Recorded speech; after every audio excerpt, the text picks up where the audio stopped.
તો રાજકોટના પૂર્વ જીપીઓ અધિકારીની વધુ એક મિલકતનો ખુલાસો થયો છે। મહત્વનું છે કે આરએમસીના મહાભ્રષ્ટ અધિકારી સાગઠિયાની હાઈવે પર હોટેલ બની રહી છે। રાજકોટ પોરબંદર નેશનલ હાઈવે પર આ સાગઠિયાની હોટેલ બની રહી છે। હોટેલની બાજુની જમીન પણ સાગઠિયાની હોવાનો દાવો થઈ રહ્યો છે। કરોડોના બંગલા, હોટેલ અને જમીનોનો આસામી સાગઠિયા સામે ક્યારે કાર્યવાહી થશે તેને લઈને સવાલો થઈ રહ્યા છે। શું એસઆઈટી મહાભ્રષ્ટ સાગઠિયાની કૌભાંડની મિલકતો ટાંચમાં લેશે?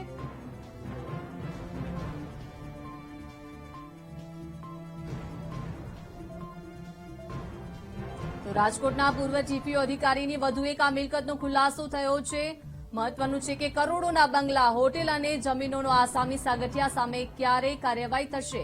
વધુ માહિતી સાથે સંવાદદાતા વિક્રમસિંહ જોડાઈ ગયા છે। વિક્રમસિંહ, રાજકોટના પૂર્વ જીપીઓ અધિકારીની એક બાદ એક મિલકતોનો ખુલાસો થઈ રહ્યો છે। હવે કાર્યવાહીને લઈને પણ અનેક સવાલો થઈ રહ્યા છે। વિક્રમસિંહ, દીપિકા, ચોક્કસથી જો વાત કરવામાં આવે તો રાજકોટ મહાનગરપાલિકામાં ટીપીઓને નોકરી કરતા એમડી સાગઠિયાની કરોડોની વધુ એક મિલકત છે તે સામે આવી છે। ત્યારે રાજકોટ મહાનગરપાલિકાના ટીપીઓની નોકરી કરતા એમડી સાગઠિયા કરોડોની મિલકતના માલિક હોય તેવું પણ સામે આવી રહ્યું છે।